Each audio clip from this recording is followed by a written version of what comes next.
All right. It's coming, right? So we can go back to.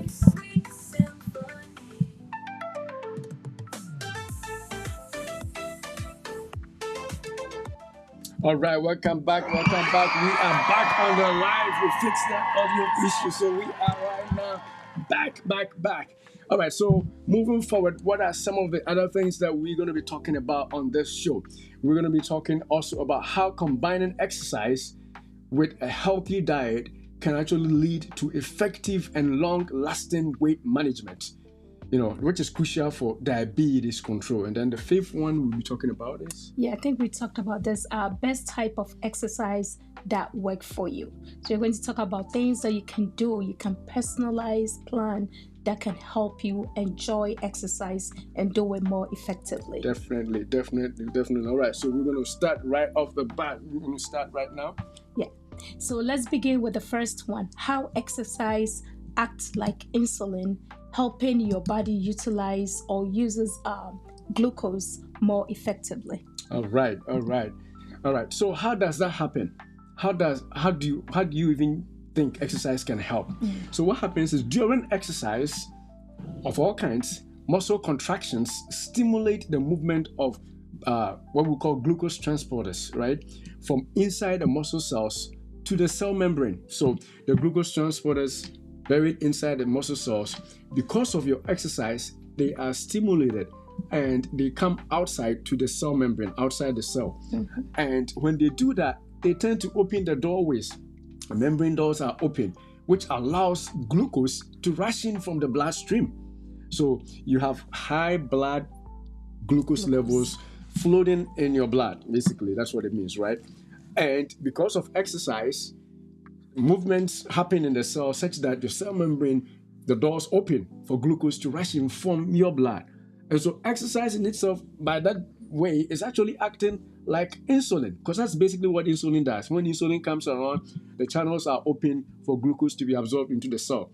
So independent of insulin, exercise is acting like insulin, basically making your cells pick up more glucose from your blood. So that's the first way that exercise helps, by lowering your blood glucose levels. Yes, so exercise help your body's ability, to use glucose for energy. When you exercise, your muscles are contracting and relaxing, and it needs energy to fuel that action, to help you be able to do that. So in order to do that, you need to absorb or use glucose. So the floating glucose is being taken up because you are exercising the muscles. It's contracting and it's relaxing. And you need something to make it going. So you are absorbing all the glucose out of the bloodstream. Definitely. So two things. This is independent actions. The first one is just by exercising itself, your body is acting like there's insulin around, picking up glucose from your blood because the channels of the cells are being open. And then the second point is what she said. Because you're also exercising, you need to burn energy. You need to use glucose. So the glucose in your blood have a place to go because you are moving, you're contracting and relaxing muscles, and that requires glucose. So you are picking up the excess glucose from your blood. So independent of insulin, we haven't talked about insulin doing anything here. Just because you're exercising, you are using up the glucose that is supposedly, moving and staying in your blood. Now, the other key thing that exercise also do is that when you are exercising, glucose stores begin to be used up. We mentioned in our last show that when you have excess glucose, the first place it goes is it gets stored in your either muscles or your liver in a form we call glycogen. That's how glucose is stored, right? So if you are not, sitting sedentary, if you are not just relaxing, but you are moving, you are exercising, the stored glucose there begin to be used up. And when you use up the glucose, guess what? The body will have to save another bunch of glucose in the form of energy for future use. So it's going to go back into your blood and then pick up any remaining glucose floating around. So your blood sugar goes down. So 3 ways, just by exercising, you are replenishing the glucose you are using. And so glucose remaining in your blood is going to be taken up again. And that prevents your blood sugar from being high all the time. So exercise, I'm telling you can't beat exercise. All right? So that is just one, the third form that exercise does. And I don't know if you also have. And let's go to the next one. So exercise increases blood flow to the muscles. You are exercising, blood needs to flow. Okay, so delivering more glucose and insulin to the working tissues. So your cells are activated, they are working, so you need glucose and insulin to move to that area. So it helps blood flow. So this improves circulation. So the blood in your system is being improved, is working well, it's all moving around. And when because you're you are moving exercising. when you're moving to the organs, for cells. example, if your blood, because of exercise, blood is pumping hard, blood is being pushed to the muscles of the heart, is being pushed to all the other parts of the body, and so glucose has a place to go. It's not just staying in the blood and stagnant and just getting high. So that is, I'm sorry. So this improved circulation facilitates the glucose uptake and its usage in your body. Like you said, it's not just in the blood floating around. Because you are exercising, it's taking all the glucose up to where it's supposed to go. If it needs to be stored, if it needs to be used up in the cells and the tissues, it goes directly in that area, so that it's not just left circulating around. Definitely. I'm telling you, that's what exercise does.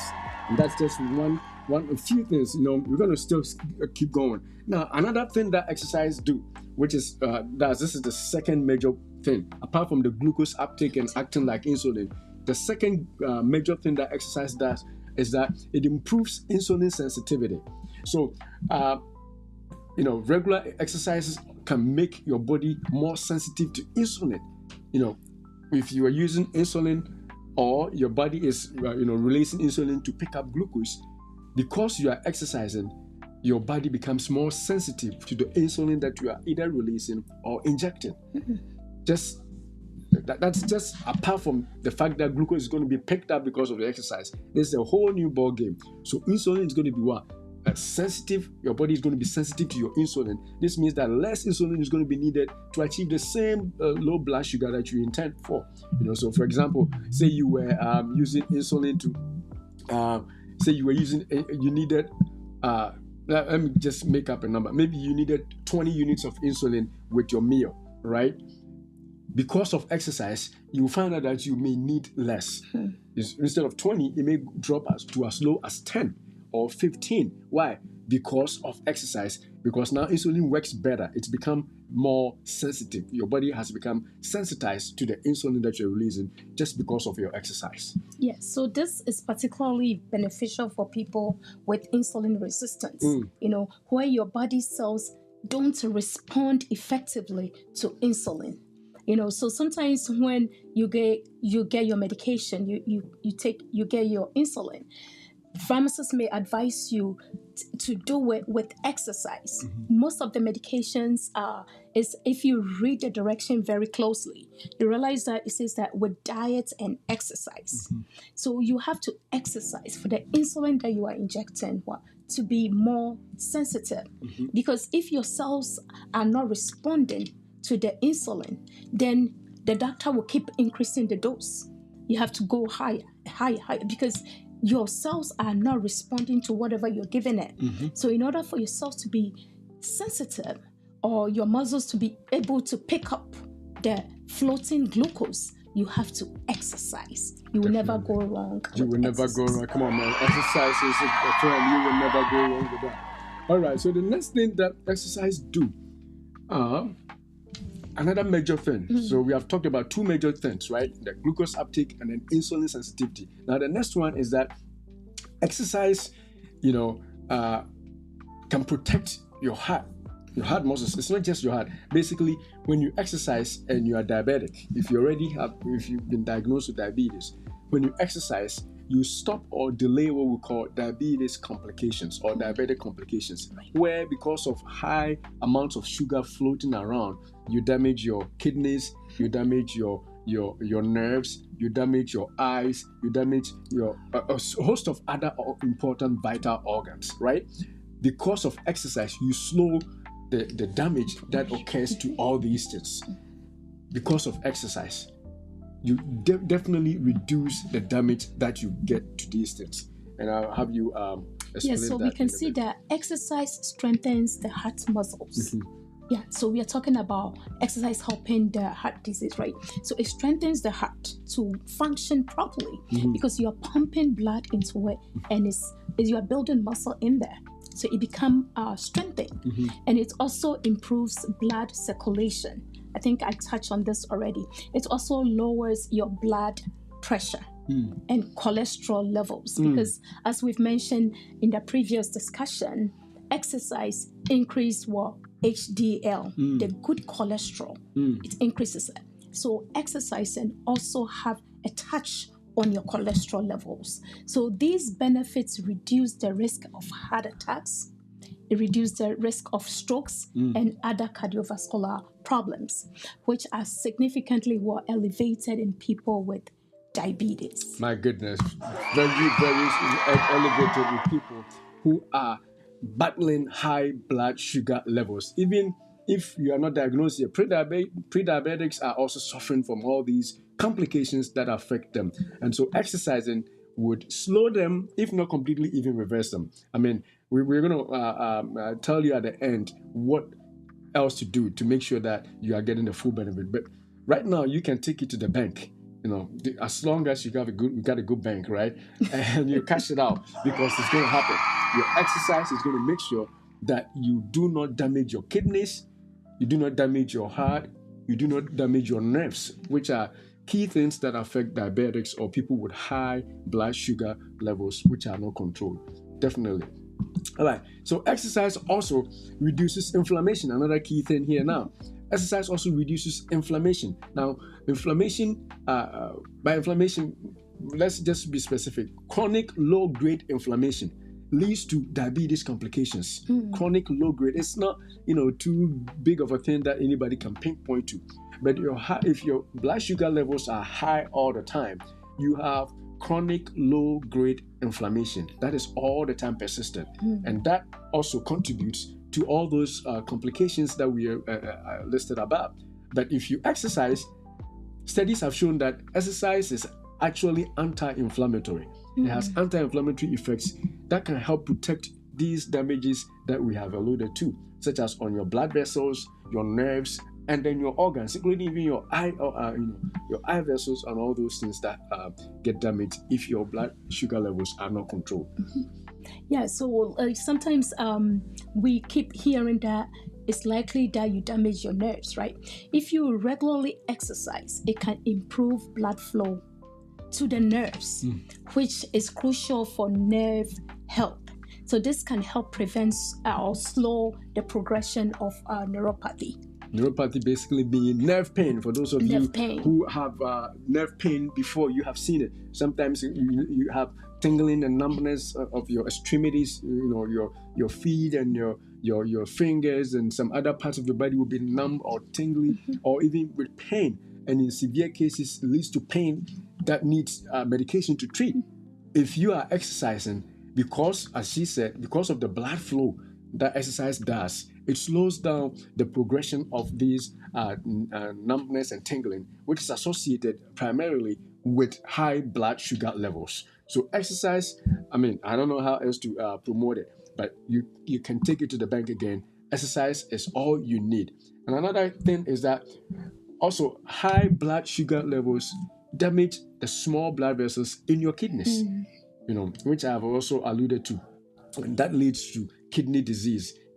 For some people with diabetes, the first time they found out that they had diabetes was because of kidney damage, renal compromise. They had some issues with their kidneys, and they went to the doctors. They did some lab, and they found out that their kidney is being damaged because of persistently or chronically high glucose levels in their blood.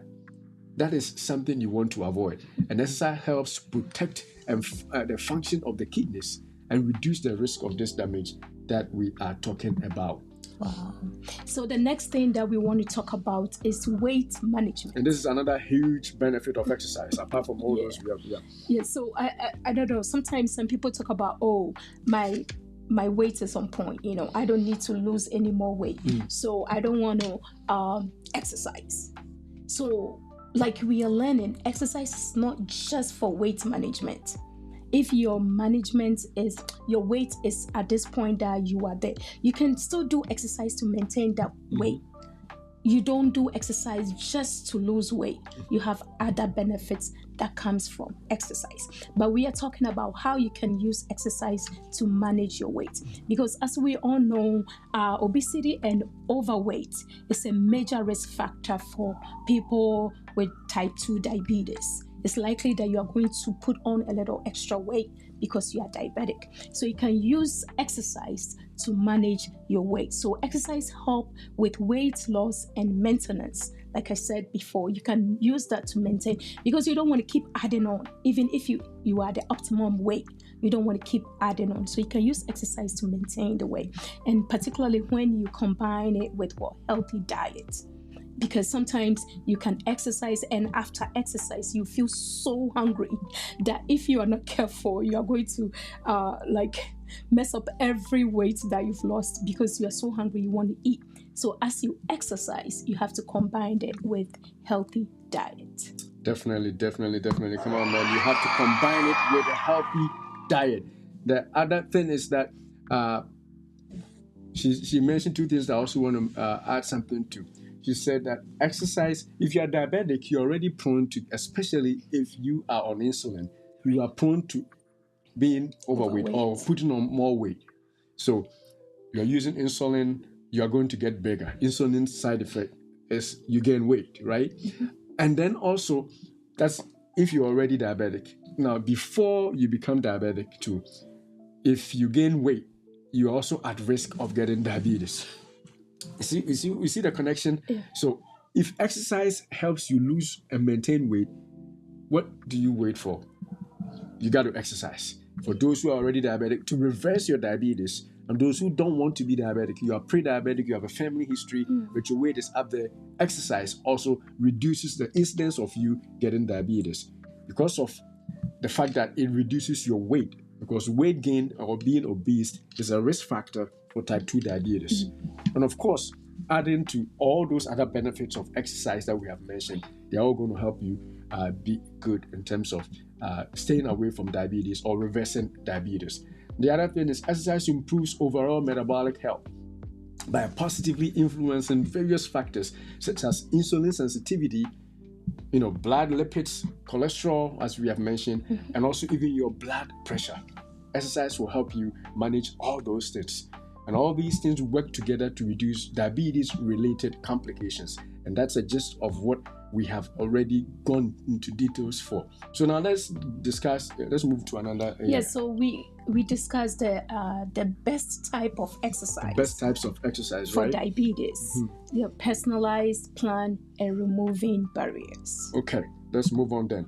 All right, so the first major exercise type that we also studies promote for diabetes, to prevent diabetes or to reverse diabetes, is what we call aerobic or cardio exercises. So aerobic exercises or cardio exercise, as we say in the US, right? Cardio. What are some of the examples? Yes, so the first one is brisk walking. So studies have shown that it lowers blood sugar and it improves insulin sensitivity. So when you're brisk walking, let's say in the morning, you are a morning person or afternoon person or evening person, you want to take a brisk walk. You're not going to leisure walk around the neighborhood, but you're going to briskly walk around just to pump the heart. It's supposed to be cardio, so you have to feel it. So brisk walking, like walking brisk, like quickly, right? As fast as possible. Some people go into another form of even running intermittently, like they run a little bit and they walk and they run and they walk. So something that will keep your heart pumping and keep your heart going, that will be considered aerobic exercise, which can be termed as cardio. It can be termed as cardiovascular exercises. The other kind of cardio exercise that I think we can also talk about is running, jogging and running. That's another group of exercise that we can talk about. Cardio exercises, including running and jogging, are also something that are going to help you use up all the glucose that you want, all the glucose that you basically want to be used up, right? Because you are briskly exercising, or you are doing running or jogging, intense, more intense, or even slower running, or what we call jogging. They will all be good for you.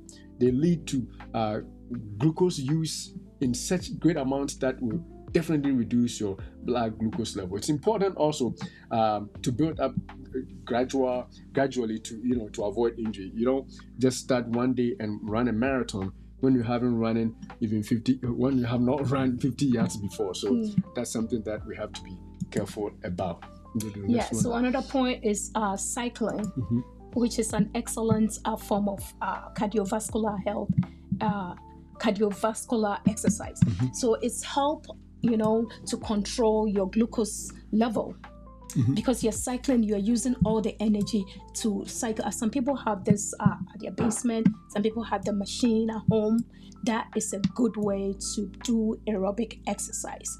It's really help uses the glucose in the bloodstream, and that would definitely help control your diabetes. That is cycling, right? Yes. Cycling. What's the next aerobic or cardio exercise that we can also talk about? Even like skipping. If you don't have this like a little complex cycle bike in your house, you can do skipping. Skipping rope. So you just skip 15 minutes or 10 minutes, or just you can build on it. You can adapt to the number of times or how many minutes you can skip before you take a break, then you skip again. So in so doing, you are building up that you are able to even skip 10 minutes continuously without stopping. And that is aerobic exercise that help control your glucose level. Definitely. And then apart from that, we talk about what? Swimming. When we talk about swimming, you can't find me swimming. Come on, man. Not me. So they call it water aerobics, right? Yeah, water aerobics, right? Which is good for people with joint issues. So if it's lower impact on your joints, if you have to run and you have a joint issue, if you have to skip, the impact is greater. But if you swim, it's known that it has a lower impact on your joints. So that would be something that you can consider.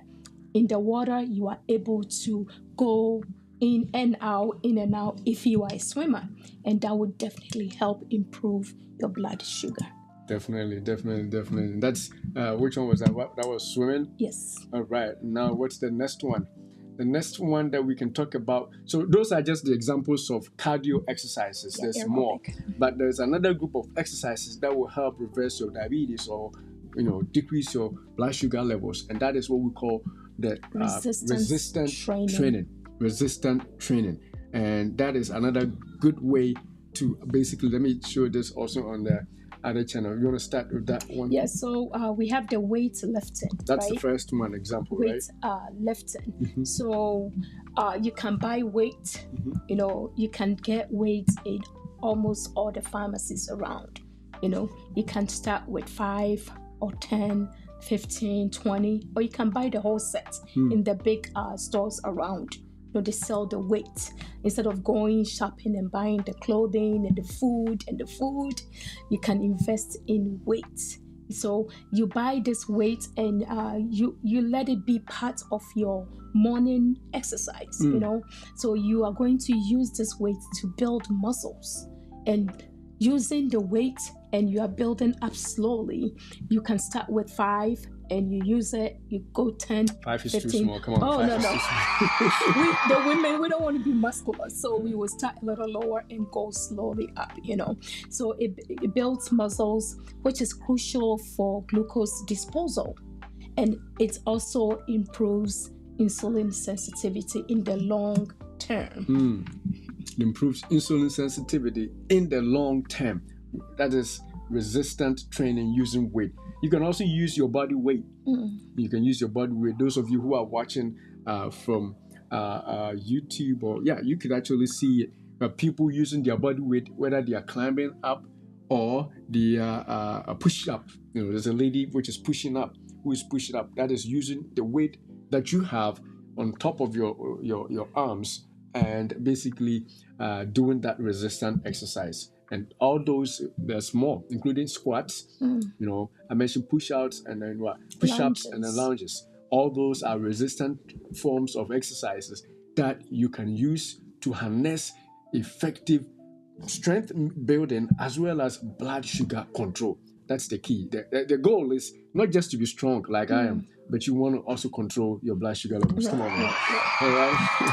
And I think one thing that you mentioned earlier about the glycogen, right? The stored glucose. If you do this resistant training, it's likely that you are burning down all the stored glucose in your muscle. So even after you're done for the day, the body have to replenish the depleted glycogen, right? So during the day, your system was still working for you because you've done this extreme exercise. And because you have depleted the glycogen, the stored glucose, it has to be replenished. So whatever you eat, more glucose have to be go. To form a new form of glycogen. And the whole day, your levels are well controlled because you've done this resistant training. That's what's up. That's very, very important. So you can never over-exercise. Some people say that, I exercised today, so I'm not going to exercise tomorrow. If you have made it into your schedule, just go ahead and do it, because the depleted glycogen that you use your exercise to consume is going to be replenished by the food that you eat, such that you don't have too much glucose floating in your blood, which is what we basically call diabetes type 2. Right. You don't want glucose to have its way in your blood hanging around for nothing. You want to pick up every glucose into your body, and the way to do it is to burn it. Burning it means you're moving, you're exercising. And so exercise is definitely important if you want your blood sugar levels to go down and to be normal. So that is huge in terms of that regard, especially if you think about the fact that the stored glucose is going to be replenished from more glucose that you eat if you exercise a lot. So the other thing is that the resistance exercises are convenient, and they are versatile, providing resistance to the muscles and giving you strength. Apart from the fact that you are burning up glucose and making sure that your muscles pick up glucose all the time, they are convenient. You look at those people we are watching right now, in the middle of their own living room, maybe their basement, or in somewhere in the house, lifting a few pounds of weight, making sure that those arms, those muscles there are activated. You know how much glucose they are going to be picking up from their blood just because of a little resistance exercise here and there. But also we have the resistance band. Resistance band, yes. So the resistance band is very convenient to use. When you're traveling, you can carry your weight. You can use the resistance band. You can have it with the people carry alongside when they travel. So you can use that as a form of building muscle. I wish I have my band here because I have it. You can use that to build muscles. And that is very convenient, and that will also help control the glucose uptake because you are building muscles with the resistance band. As well as also help you with your strength. Some people can walk a few slides, full stairs of flight of stairs, and then they are panting like they did a huge run, but because you are not exercising, the strength is not there. So resistant exercises will give you the strength, not just to hang around, but then also giving you blood glucose control. You can't beat that. You can't beat that. So now, what if we told you what is even better than either resistance training or cardio? Drum roll. What is better? You have to combine the two. Oh my goodness, yes. Combining the two is what you need. If you combine cardio with resistance, or weights with running, or walking with push-ups, basically resistance plus running, or something that makes your heart race, that is what studies say that that's the best way of controlling your blood sugar levels. So you're doing your running or your brisk walking or your cycling or your swimming, and then on top you're doing push-ups or you're doing some weights. Lunges. You're doing something also with the resistance. Like these people are doing, you have this, you finish your run and then you come and you do some weights. You can't beat that. That makes sure that your glucose levels are on point. So combining these are what we actually recommend. We don't want you to just do cycling every day. Just brisk walking. Or just brisk walking every day. It is better to combine at least one or two of each and ensure that you are getting the benefit of both, because studies say that the two combined is actually better than just doing one alone. And even with that too, as we go into some important considerations with the exercise, another thing that we should say is that you don't stick to one exercise all the time.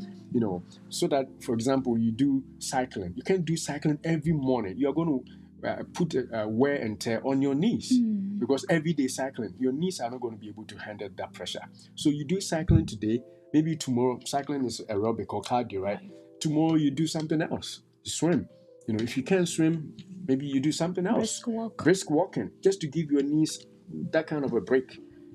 And then on top you do your push-up or your weights, or you do push-up today, you do weights tomorrow, or you can do both, so you don't do it too long on each one. Right.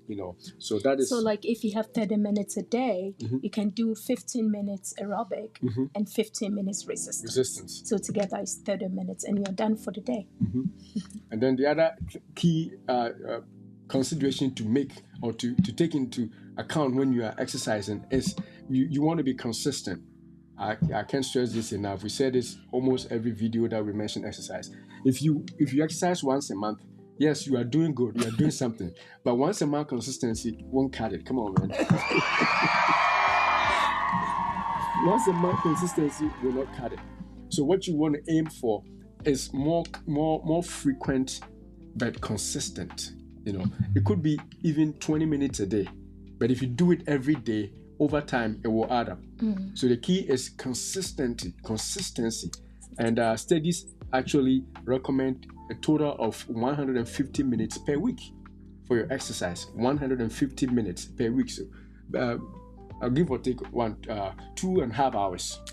Right? So 2.5 hours per week. You can divide it in the days of the week. Maybe every other day you do 45 minutes, or every other day you do every day you do 30 minutes. Or you do 20 minutes one day, 30 minutes another day. However, it will add up to 150 minutes approximately. It's what you want to do.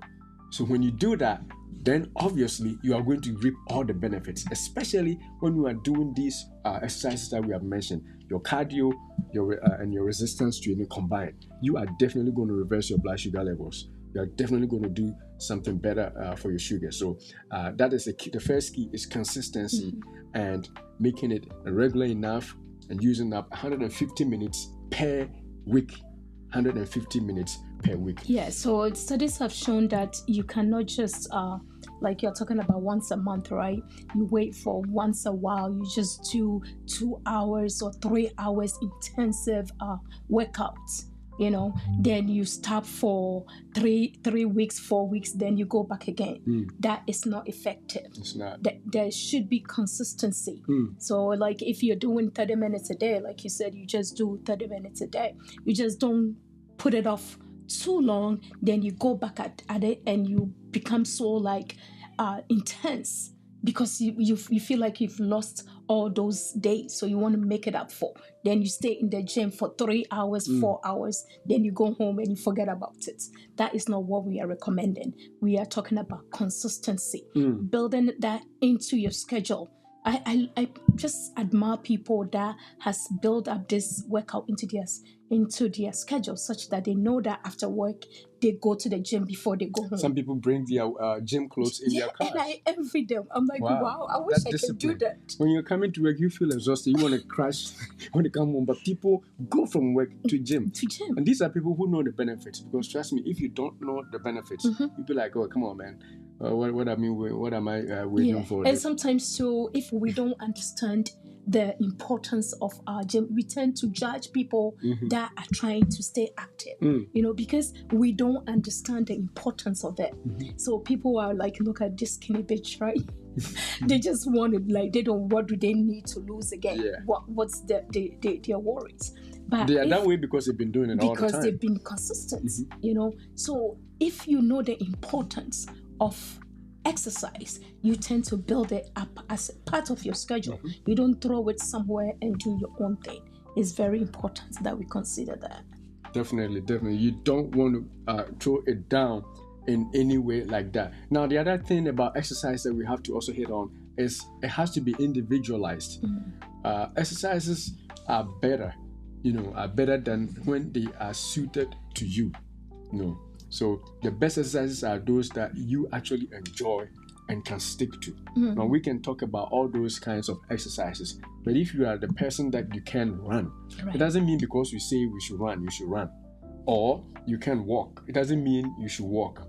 What it basically means is find what you like to do. As long as you're doing something, that's all that matters. Do it long enough and you're going to reap the same benefits that are mentioned for all those groups of exercises that we have mentioned. So it has to be something that you enjoy doing so that you can stick to it. Not because everybody is doing weights, so you have to, and you don't like weights. It's okay. Do what you like, but you gotta like something. You can't say I don't like any exercise. Come on, man. Yeah. And also, as we are recommending, we just want you to consult with your healthcare provider. Yes. You just don't want to start doing something that you may get hurt later or that is not suitable for you. So if you are not sure what kind of exercise works best for you, you have to consult with a professional, with your doctor before you do it. And also, we have trainers and personal trainers out there that have trained and know what they can do to help you. If you have to consult, get in touch with the trainers and they will help you do the right exercise in the shortest possible amount of time and still get all the benefits that you need. Definitely. Come on, man. Trainers, stop those sales that you go to all the time and save some money for trainers if you can't do it yourself. If you can, be self-motivated to do it, do some training. And that brings me to what you actually do. You actually subscribe to some company. We don't want to promote that company. That company should pay us before we mention their name. Right? That you use at home in our basement. You turn the TV on and somebody actually shows you what to do for the day, and you follow through it. So that's a form of motivation, and there's a group of people you are watching, talking to you and helping you go through it. If you have to subscribe to the program like that, that's fine. If you don't want to pay, there are free ones all over the internet, especially on YouTube, but you got to be doing it. It's got to be consistent. It's got to be something that is part of you.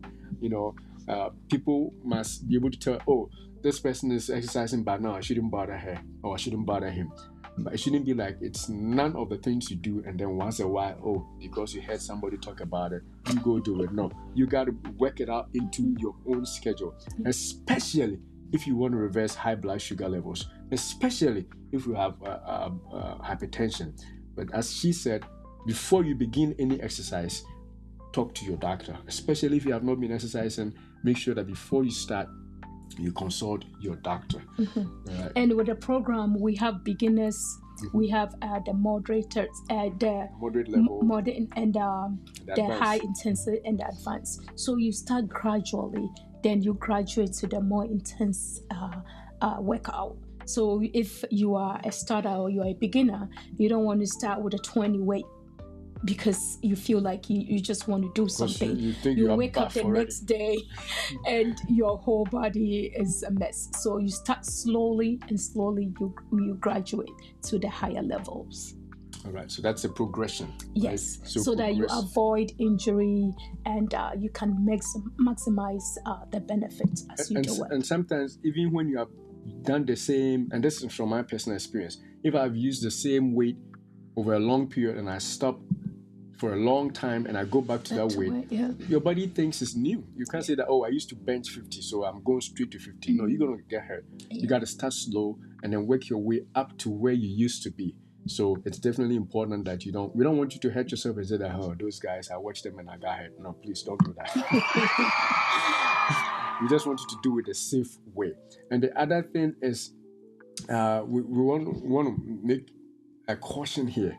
That much as we know exercise can help you reverse your high blood sugar levels, it is not going to be by itself easy if you just want to use exercise. In other words, you can't eat all your sugars, you can't eat all your carbs, you can't eat all those other junk foods that we want you to avoid, and then think that because you are exercising, you're going to reverse your blood glucose. perchance you might be, especially if it is not really bad. But what works most is to harness all those three approaches and use them together. That will actually make it easier for you to reverse your high blood sugar levels. And what are those three approaches? I want you to Yeah, start. so the first one, we talked about diet.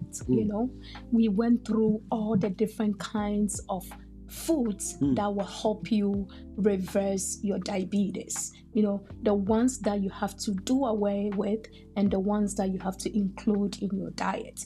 So diet is one important aspect that you don't want to forget. You can't smart or out exercise bad diet. There is no way that can happen. You cannot out exercise. You can't say that because I'm exercising, I can eat all the junk. Because I'm exercising. That doesn't work that way. And the second one that we talked about was intermittent fasting.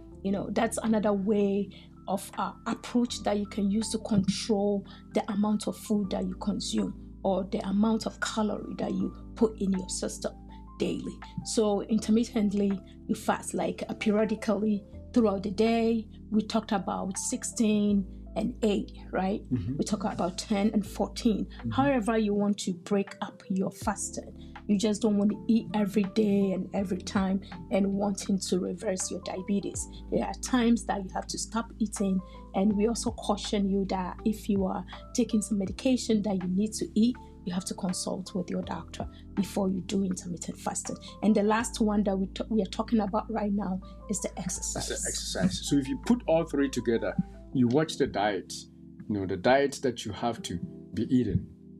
And then you do, see if I can get myself alone. So you do the diet that you have to focus on to reverse your diabetes and your blood sugar levels. That's one. And then you intermittently fast using those diets. So first of all, you're eating the right kinds of food. And then you're also not eating around the clock every day. You're eating within some window and leaving some hours without food. So those two things are going to be additive. And then on top of it all, you are exercising. What diabetes can withstand that? What high blood sugar can withstand that? You are hitting it from all angles, right? You are hitting it from all angles. It's basically an all hands-on approach.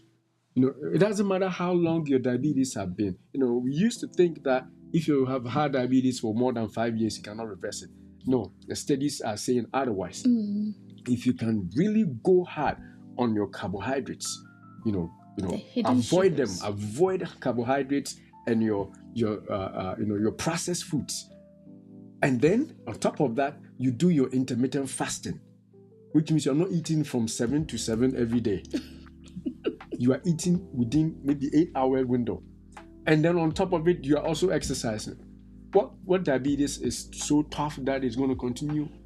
It will only take a matter of months. The studies that we showed last time, 3 months, people used only intermittent fasting and they reversed some of their blood sugars. 3 months, just intermittent fasting. So think of it, if you have had your diabetes for longer and you can do all three things together. Last time I said, I'm going to be lenient. I give you 6 months. If you're really going to be serious, I give you 6 months.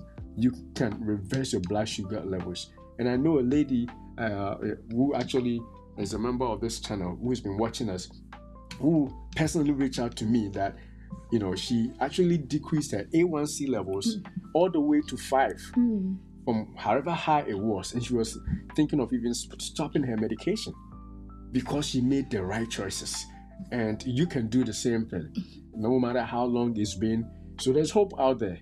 There's really hope. If you really are serious about it, you can do it. We want to challenge you to use all three approaches. And at the end, I'm going to put these videos, or you can just go on our channel. Make sure you look for all those videos and watch them. I'll actually create a playlist just for those three that we have hit on diabetes, and see what you can do for yourself. Because you can do it. We know you can do it. We wouldn't waste our time and bring this to you if we think you couldn't. And if you have any questions, you should reach out. Anything that we can also do to help you. And we're actually gonna do some challenges along the way. So keep watching. Some challenges are coming up. Have people not eat for so many days or not eat certain kinds of food for so many days. And we'll read some testimonials if people are willing to share with us. And the results are not abstract, or it's not like mystery or mysterious or anything like that. You can see the numbers right in front of you by just testing and monitoring the sugar. So we were talking about exercise. Just give it a try. Give yourself a week and start taking your numbers after you've started exercising. You've done your aerobic, your resistant training and all that.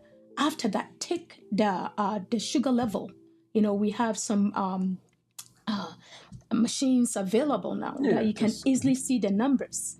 Just take the numbers and just do the exercise and see the difference. You will testify that this is true information and it works. So we are not giving you false information. We are giving you the right ones. Okay. So if you and the testimonies are so huge. I mean, we did a 14. We are just doing some real life cases here, so bear with us. We did 14-day fasting, right, from church. Yeah. And after the 14 days, a group of young ladies reached out to me and said that somebody lost 11 pounds. Another person, I think, lost 10 pounds. Yeah. You know, and you could actually tell their belly has shrunk. You know, only 14 days. You know, I mean, this is not 24-hour fasting. This was 12-hour fasting. Right. Fasting from 6 to 6 and then breaking and eating something after 6. No, I'm not saying you should go and do that just to reverse your diabetes. But we have made it easy. We say that, 10 by 14 or 8 by 16. You know, so just eat for 8 hours. Or eat 8 hours within 8 hour window. I got to be careful. I don't want somebody to be eating all throughout the 8 hours. No, but eat within a shorter period and replicate that over months.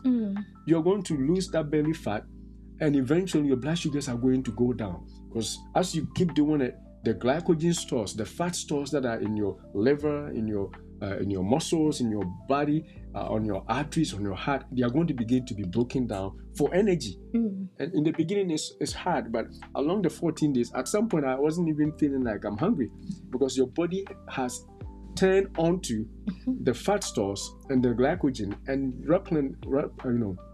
giving you the blood glucose that you need to survive.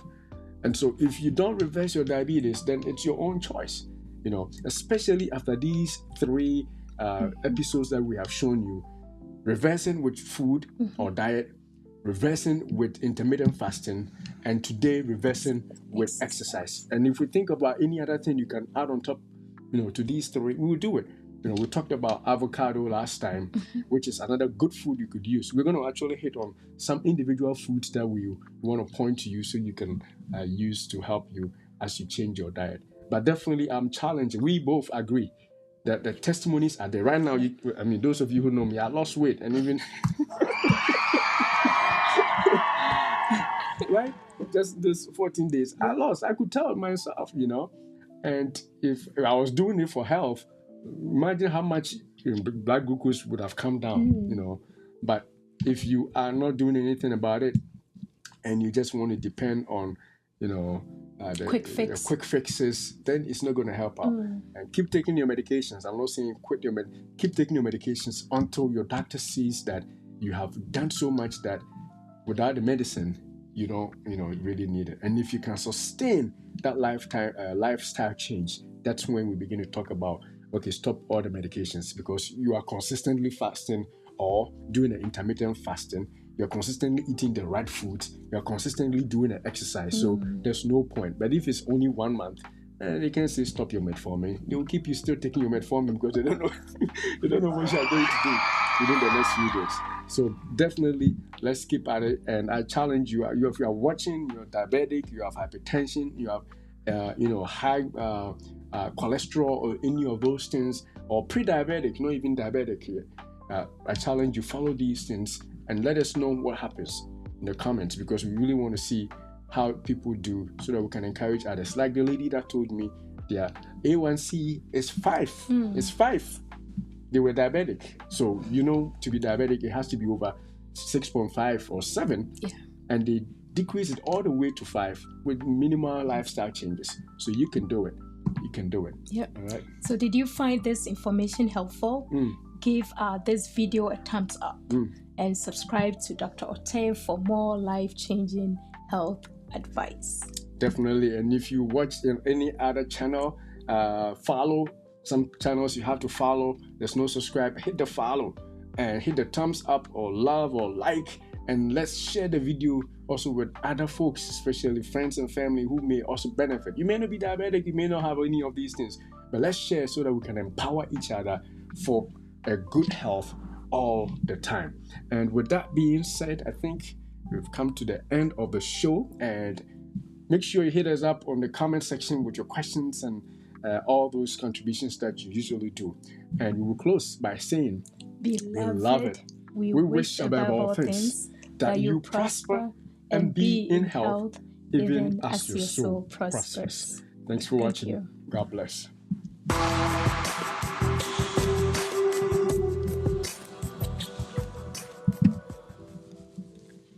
Thanks for watching on YouTube here too. God bless.